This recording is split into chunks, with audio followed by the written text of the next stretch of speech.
परमेश्वर का अनुग्रह, एक पसंदीदा स्त्री के साथ दिव्य संकेत। ओह प्यारे लोगों, क्या आप जानते हैं कि परमेश्वर आपके जीवन को कितना प्रेम करता है? क्या आप जानती हैं कि उसका अनुग्रह कुछ चुनिंदा लोगों के लिए नहीं है? यह ताकतवर, पराक्रमी या उन लोगों के लिए आरक्षित नहीं है जो सब कुछ एक साथ रखते हुए दिखते हैं। नहीं, उसका अनुग्रह उस दिल पर टिका रहता है जो समर्पित है, उस आत्मा पर जो उसके लिए तरसती है। आज रात मैं आपसे अपनी बुद्धि से नहीं, अपनी ताकत से नहीं, बल्कि जीवित परमेश्वर की आत्मा से बात करना चाहती हूँ। वह आपको बुला रहा है, परमेश्वर की प्यारी स्त्री, उसके अनुग्रह में कदम रखने के लिए, उन संकेतों को पहचानने के लिए कि उसका हाथ आप पर है। शायद आपने सवाल किया है, प्रभु, क्या मैं सचमुच अनुग्रहित हूँ? क्या आपने मुझे चुना है? ओ मेरी बहन, मैं आपको बताती हूँ, यदि आपने कभी कमजोर महसूस किया है, यदि आपने कभी घाटी से होकर चली है, यदि आपको कभी उससे चिपके रहना पड़ा है जब कुछ भी समझ में नहीं आता था, तो उसका अनुग्रह आप पर है। आइए हम 7 संकेतों, 7 दिव्य फुसफुसाहटों के माध्यम से एक साथ चलें, जो आपको परमेश्वर द्वारा अनुग्रहित स्त्री के रूप में चिन्हित करते हैं, और प्रभु की आत्मा आज रात आपके लिए जो कुछ भी है उसे प्राप्त करने के लिए आपके दिल को खोल दे। एक विश्वास, परमेश्वर के अनुग्रह में जीवन की नींव। परमेश्वर द्वारा अनुग्रहित जीवन की नींव विश्वास है। यह केवल उसके अस्तित्व में विश्वास करना नहीं है, बल्कि उस पर पूरी तरह से भरोसा करना है, तब भी जब परिस्थितियां असंभव लगती हैं। परमेश्वर द्वारा अनुग्रहित स्त्री विश्वास से चलती है, दृष्टि से नहीं। वह जीवन के तूफानों को परमेश्वर के वादों में अपने आत्मविश्वास को हिलाने की अनुमति नहीं देती। वह समझती है कि विश्वास भावनाओं के बारे में नहीं है, बल्कि उस पर गहरे, अटूट भरोसे के बारे में है जो उसके भविष्य को रखता है। जीवन में ऐसे क्षण आते हैं जब सब कुछ बिखरता हुआ लगता है। परीक्षाएं लहरों की तरह आती हैं, एक के बाद एक, उसे नीचे खींचने की धमकी देती हैं, फिर भी वह दृढ़ खड़ी रहती है, इसलिए नहीं कि वह खुद में मजबूत है, बल्कि इसलिए कि वह जानती है कि उसने किस पर विश्वास किया है। जब दूसरे संदेह करते हैं, जब दुनिया मजाक उड़ाती है, जब सब कुछ उसके खिलाफ लगता है, तो वह अटल रहती है, यह जानते हुए कि परमेश्वर का वचन कभी विफल नहीं होता। वह बाइबल में सारा, हन्ना, मरियम जैसी महिलाओं की कहानियों को याद करती है, जिन्होंने असंभव परिस्थितियों का सामना किया फिर भी विश्वास करना चुना। वह इस सच्चाई से चिपकी रहती है कि परमेश्वर ने जो शुरू किया है उसे पूरा करने के लिए विश्वास योग्य है। जब उत्तर में देरी होती है तो वह घबराती नहीं, वह जानती है कि देरी इनकार नहीं है। चिंतित होने के बजाय वह प्रार्थना करती है। शिकायत करने के बजाय वह आराधना करती है। वह समझती है कि विश्वास की प्रतीक्षा के मौसमों में परखा जाता है, और वह डगमगाने से इनकार करती है। परमेश्वर में उसका भरोसा उस पर निर्भर नहीं करता जो वह देखती है, बल्कि उस पर निर्भर करता है कि वह कौन है। तब भी जब प्रार्थनाएं अनुत्तरित लगती हैं, तब भी जब वह अनिश्चितता की घाटियों से होकर चलती है, वह अपनी आंखें परमेश्वर के वादों पर टिकाए रखती है। विश्वास उसे कार्य करने पर मजबूर करता है। वह निष्क्रिय नहीं बैठती, चीजों के बदलने का इंतजार नहीं करती। वह आज्ञाकारिता में आगे बढ़ती है, तब भी जब रास्ता अस्पष्ट होता है। वह कदम उठाती है, ठीक वैसे ही जैसे एस्तेर राजा के सामने खड़ी हुई, जैसे रूत ने नाओमी का पालन किया, जैसे मरियम ने परमेश्वर की इच्छा के प्रति समर्पण किया। वह जानती है कि आज्ञाकारिता परमेश्वर के अनुग्रह को सक्रिय करती है। वह कठिनाई का सामना करने पर भी जीवन बोलती है। उसके शब्द परमेश्वर में उसके भरोसे को दर्शाते हैं। वह संदेह या डर को जड़ लेने के लिए जगह नहीं देती। वह खुद को उन लोगों से घेरती है जो उसके विश्वास को प्रोत्साहित करते हैं, और उन लोगों से दूर रहती है जो नकारात्मकता बोते हैं। वह अपने मन को परमेश्वर के वचन की सच्चाई से भरती है, इसे अपने निर्णयों का मार्गदर्शन करने देती है। विश्वास उसका शरण स्थान है। वह दबाव में नहीं बिखरती क्योंकि उसका आत्मविश्वास खुद में नहीं बल्कि परमेश्वर में है। जब दूसरे हार मान लेते हैं तो वह आगे बढ़ती है। जब दुश्मन झूठ फुसफुसाता है तो वह सच्चाई से जवाब देती है। जब सब कुछ असंभव लगता है तो वह याद करती है कि परमेश्वर के साथ कुछ भी असंभव नहीं है। 2. दिव्य सुरक्षा, परमेश्वर के हाथ का आवरण। परमेश्वर द्वारा अनुग्रहित एक स्त्री उसके दिव्य संरक्षण के तहत चलती है। यह सुरक्षा केवल शारीरिक नहीं है, यह उसके जीवन के हर हिस्से तक फैली हुई है, उसके मन, उसके हृदय, उसकी आत्मा तक। वह अज्ञात के डर में नहीं रहती क्योंकि वह जानती है कि परमेश्वर उसका शरण स्थान और गढ़ है। उसके खिलाफ बना कोई हथियार सफल नहीं हो सकता क्योंकि वह उसके हाथ से ढकी हुई है। तब भी जब खतरे उसे घेरते हैं, वह अडिग रहती है क्योंकि वह समझती है कि उसकी सुरक्षा सांसारिक चीजों से नहीं बल्कि सर्वशक्तिमान से आती है। ऐसी लड़ाइयां हैं जिन्हें उसे कभी लड़ना भी नहीं पड़ता क्योंकि परमेश्वर उसके लिए लड़ता है। उसके खिलाफ ऐसे जाल बिछाए जाते हैं जो कभी सफल नहीं होते क्योंकि परमेश्वर उसके आगे चलता है। दुश्मन शायद साजिश रचे, लेकिन उसके खिलाफ हर योजना जड़ लेने से पहले ही विफल हो जाती है। भेड़ों की तरह खतरे की उपस्थिति में भी वह एक ऐसी शांति ढोती है जिसे दूसरे समझ नहीं सकते। उसने भजन 91 के वादों में आराम करना सीख लिया है कि वह सर्वोच्च के गुप्त स्थान में रहती है, कि स्वर्गदूत उसे सौंपे गए हैं, कि कोई बुराई उसे नहीं होगी। यह आत्मविश्वास अहंकार से नहीं आता बल्कि इस गहरी जागरूकता से आता है कि वह राजा की बेटी है। वह समझती है कि दिव्य सुरक्षा का मतलब कठिनाइयों से मुक्त जीवन नहीं है, लेकिन इसका मतलब यह है कि परमेश्वर जब तक किसी बड़े उद्देश्य के लिए अनुमति न दे तब तक कोई भी उसे छू नहीं सकता। जब प्रतिकूलता आती है तो वह घबराती नहीं, वह डर को अपने कार्यों को निर्देशित करने नहीं देती। इसके बजाय वह विश्वास में खड़ी रहती है, यह जानते हुए कि परमेश्वर पहले ही उसके आगे चला गया है। वह एस्तेर की कहानी याद करती है कि कैसे उसने राजा की उपस्थिति में कदम रखने पर उसकी रक्षा की। वह याद करती है कि कैसे उसने दानिएल को शेरों की मांद में बचाया और कैसे उसने मरियम को समाज के निंदा करने पर भी बचाया। ये उसके लिए सिर्फ कहानियां नहीं हैं, ये अनुस्मारक है कि परमेश्वर की सुरक्षा वास्तविक है, कि वह कल, आज और हमेशा वही है। वह पवित्र आत्मा के नेतृत्व के प्रति संवेदनशील है। ऐसे क्षण होते हैं जब उसे एक अलग रास्ता लेने, यात्रा में देरी करने, एक विशेष स्थिति से बचने की एक अस्पष्ट इच्छा महसूस होती है और बाद में महसूस करती है कि यह परमेश्वर का हाथ था जो उसके कदमों को पुनर्निर्देशित कर रहा था। वह इन संकेतों को अनदेखा नहीं करती क्योंकि वह समझती है कि दिव्य सुरक्षा अक्सर दिव्य निर्देश के माध्यम से काम करती है। वह सुनती है, वह आज्ञा मानती है और वह भरोसा करती है कि परमेश्वर के तरीके उसके अपने से ऊंचे हैं। उसका दिल भी सुरक्षित है। वह जहरीले रिश्तों या नकारात्मक प्रभावों को उसे परमेश्वर के आवरण से दूर नहीं खींचने देती। वह अपने आसपास के लोगों के इरादों को समझती है और इस बात को लेकर सावधान रहती है कि वह अपने अंतरंग दायरे में किसे प्रवेश करने देती है। वह जानती है कि दुश्मन अक्सर धोखे के माध्यम से हमला करता है, लेकिन परमेश्वर की सुरक्षा के साथ कोई भी योजना उसके खिलाफ प्रबल नहीं हो सकती। 3. असामान्य अवसर, दिव्य नियुक्ति। परमेश्वर द्वारा अनुग्रहित एक स्त्री असामान्य अवसरों का अनुभव करती है जो उसे दूसरों से अलग करते हैं।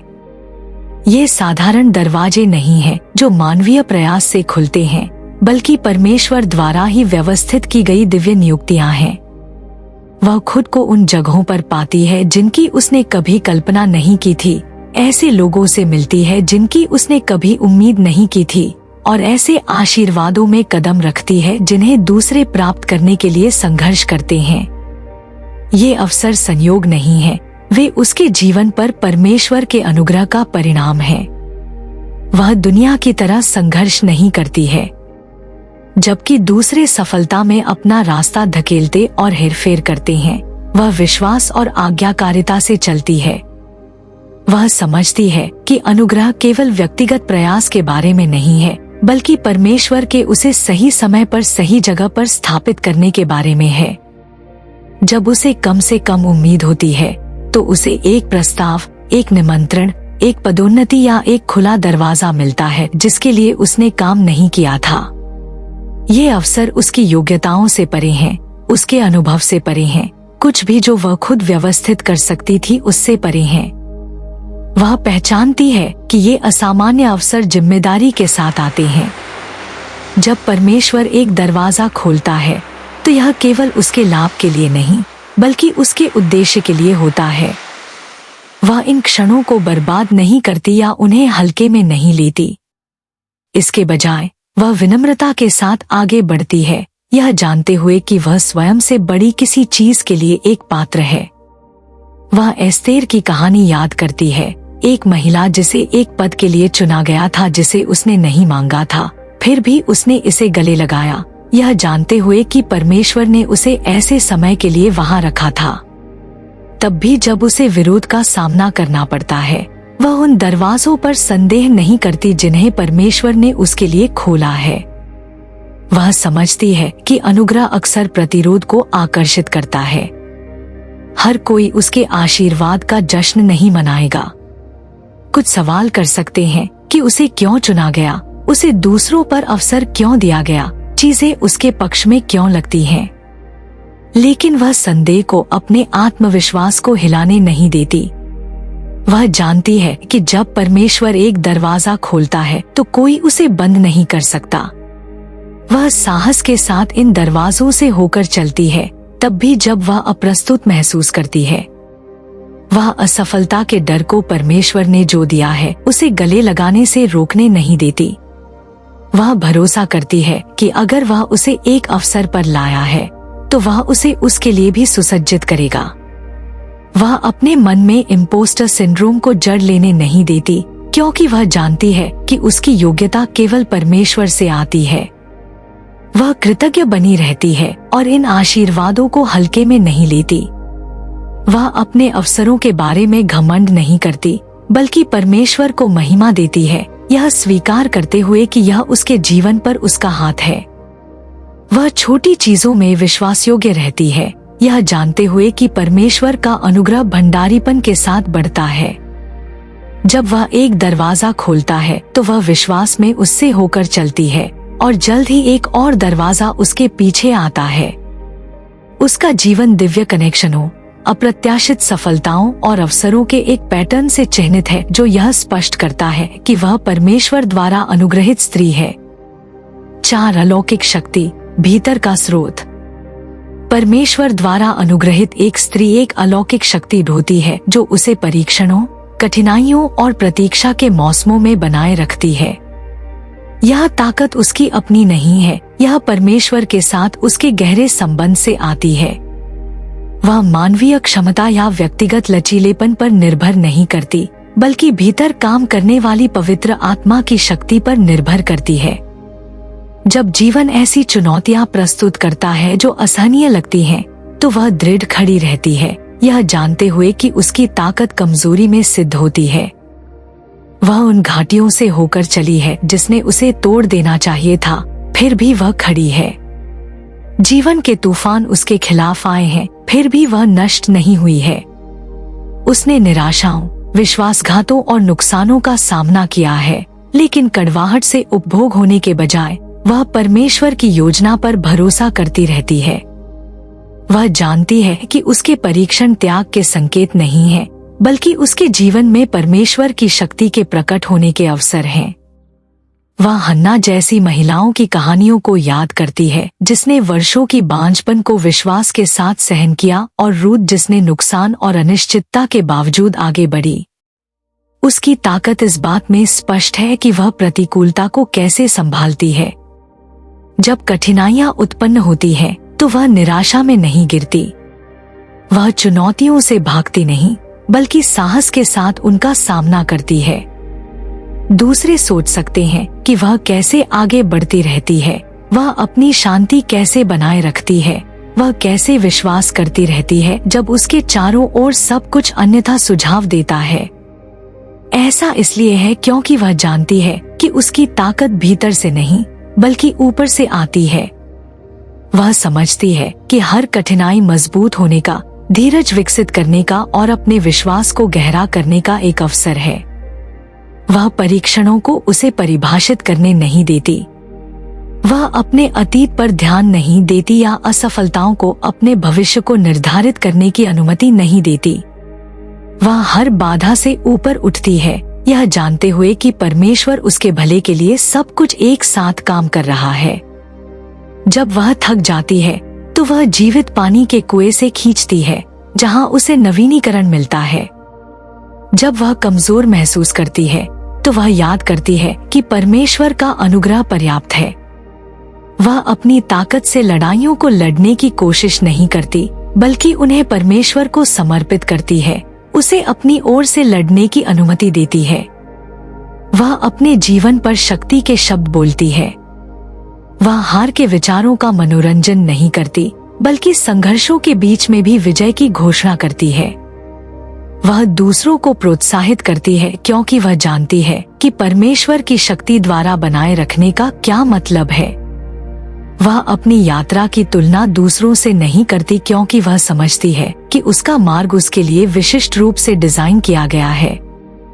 उसके परीक्षणों ने उसे कड़वा नहीं बनाया है, उन्होंने उसे मजबूत बनाया है। उसने सीख लिया है कि सच्ची ताकत संघर्ष की अनुपस्थिति नहीं है, बल्कि परमेश्वर की शक्ति के माध्यम से सहन करने और ओवरकमिंग की क्षमता है। 5 ईश्वरीय प्रभाव। दूसरों को परमेश्वर की ओर खींचना। परमेश्वर द्वारा अनुग्रहित एक स्त्री एक ईश्वरीय प्रभाव ढोती है जो उसके स्वयं से परे फैलता है।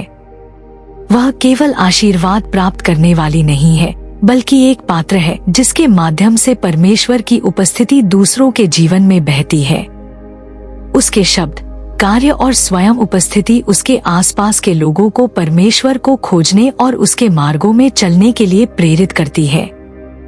उसे अपने अनुग्रह की घोषणा करने की जरूरत नहीं है। लोग उसे जिस तरह से ढोती है उसमें इसे पहचानते हैं, उसके चारों ओर की शांति में और उसके होठों से बहने वाली बुद्धि में। वह ध्यान या अनुमोदन की आवश्यकता से प्रेरित नहीं है। वह अपने लाभ के लिए प्रभाव की तलाश नहीं करती, बल्कि हर चीज में परमेश्वर को महिमा देने की इच्छा रखती है। उसका जीवन परमेश्वर की भलाई का एक प्रमाण बन जाता है, दूसरों को बल या हेरफेर के बिना उसकी ओर आकर्षित करता है। वह उदाहरण से प्रभावित करती है, नियंत्रण से नहीं। जब लोग उससे बातचीत करते हैं तो वे प्रोत्साहित, मजबूत और उत्थान महसूस करके जाते हैं। वे उसमें कुछ अलग पहचानते हैं, एक प्रकाश जिसे छिपाया नहीं जा सकता, एक उपस्थिति जो मसीह की सुगंध को ढोती है। उसका प्रभाव किसी विशेष स्थान या स्थिति तक सीमित नहीं है। चाहे वह अपने घर में हो, कार्यस्थल पर हो, चर्च में हो या समुदाय में हो, वह एक प्रभाव डालती है। वह ऐसी स्थितियों में जीवन बोलती है जो निराशाजनक लगती है। वह थके हुए को प्रोत्साहित करती है, टूटे हुए के लिए प्रार्थना करती है और दिशा खोजने वालों को बुद्धि प्रदान करती है। वह अपनी प्रभाव को स्वार्थी महत्वाकांक्षा के लिए उपयोग नहीं करती, बल्कि इसे परमेश्वर को समर्पित करती है, उसे अपने कदमों को निर्देशित करने की अनुमति देती है। वह जानती है कि प्रभाव एक जिम्मेदारी है और वह इसे अच्छी तरह से प्रबंधित करना चाहती है।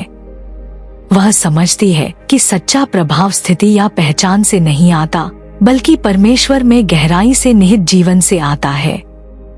उसे कमरे में सबसे जोरदार आवाज होने की जरूरत नहीं है, उसके कार्य शब्दों से ज्यादा जोर से बोलते हैं। लोग उस पर भरोसा करते हैं क्योंकि वे उसकी निरंतरता, उसकी ईमानदारी और उसकी विश्वास योग्यता को देखते हैं।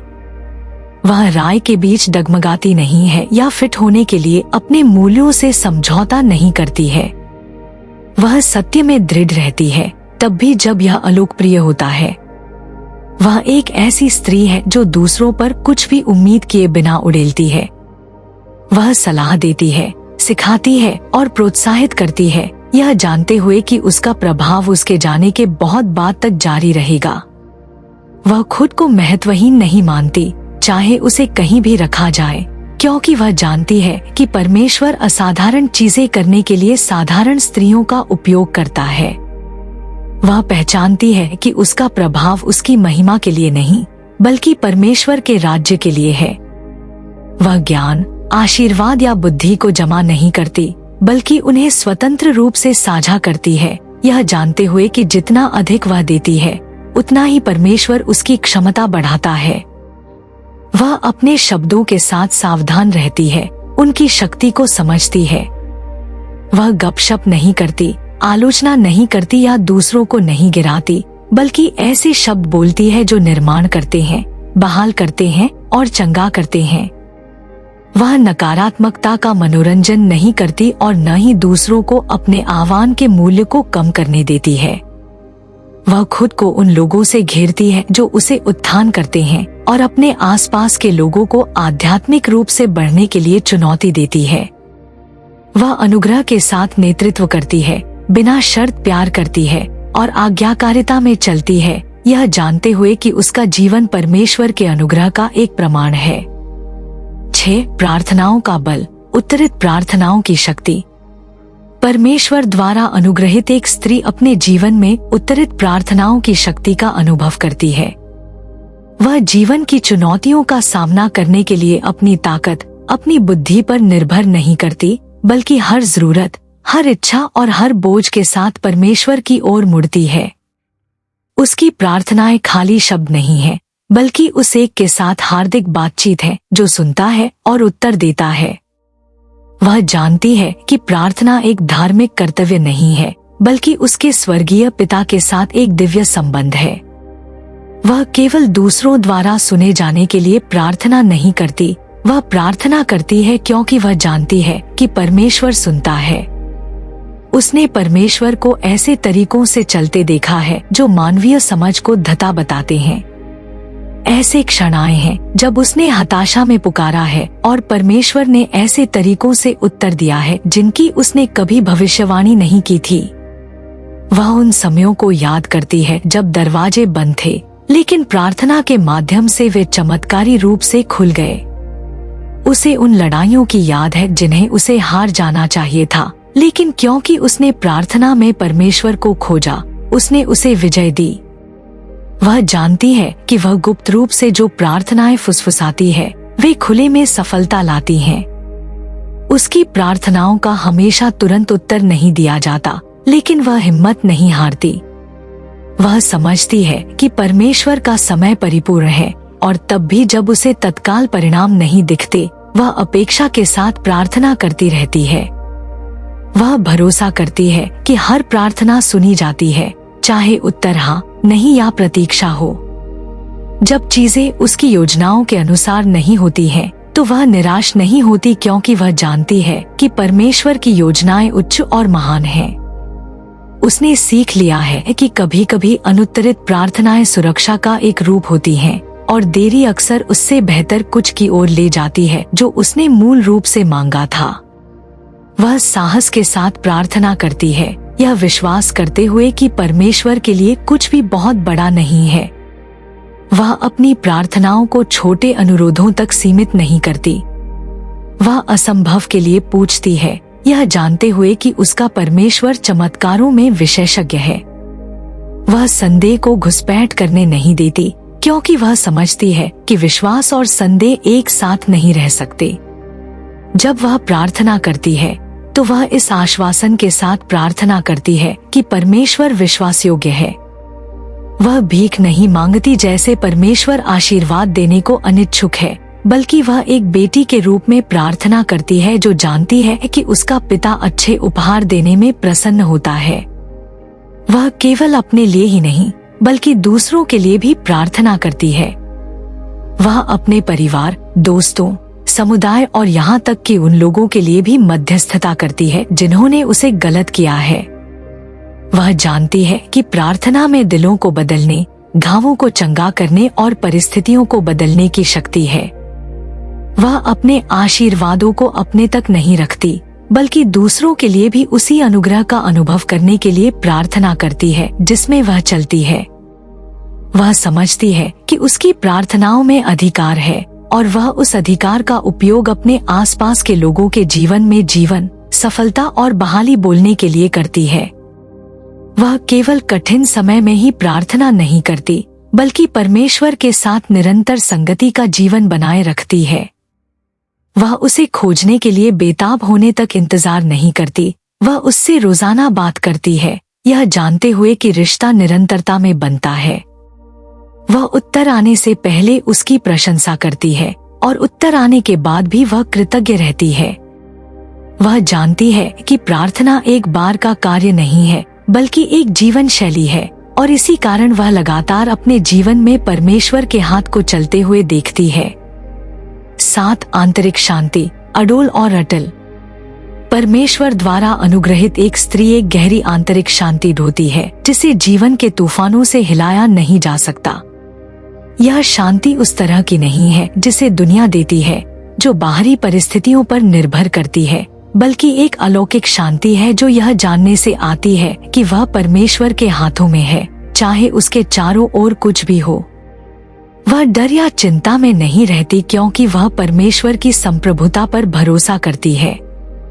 वह समझती है कि सच्ची शांति परेशानी की अनुपस्थिति नहीं है, बल्कि उसके बीच में परमेश्वर की उपस्थिति है। वह उन कठिनाइयों से गुजरी है जिसने उसे अभिभूत कर देना चाहिए था, फिर भी वह अडिग रहती है। दूसरे उसके जीवन को देख सकते हैं और सोच सकते हैं कि वह अनिश्चितता का सामना करने पर इतनी शांत कैसे रहती है। ऐसा इसलिए है क्योंकि उसने अपने सभी बोझ प्रभु पर डालने के लिए सीख लिया है, यह जानते हुए कि वह उसकी परवाह करता है। वह चिंता को उसे घेरने नहीं देती, क्योंकि उसने परमेश्वर की विश्वासयोग्यता का इतनी बार अनुभव किया है कि अब उसे उस पर संदेह नहीं होता। उसे याद है कि उसने उसे पहले कैसे ढोया है, और वह भरोसा करती है कि वह फिर से ऐसा करेगा। उसकी शांति इस बात में स्पष्ट है कि वह चुनौतियों को कैसे संभालती है। जब अप्रत्याशित कठिनाइयां उत्पन्न होती हैं, तो वह घबराती नहीं।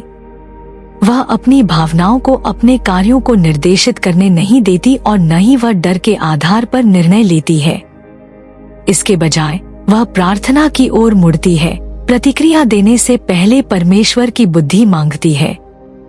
वह समझती है कि शांति एक विकल्प है, और वह अपने दिल को किसी भी ऐसी चीज से सक्रिय रूप से बचाती है जो इसे चुराने की कोशिश करती है।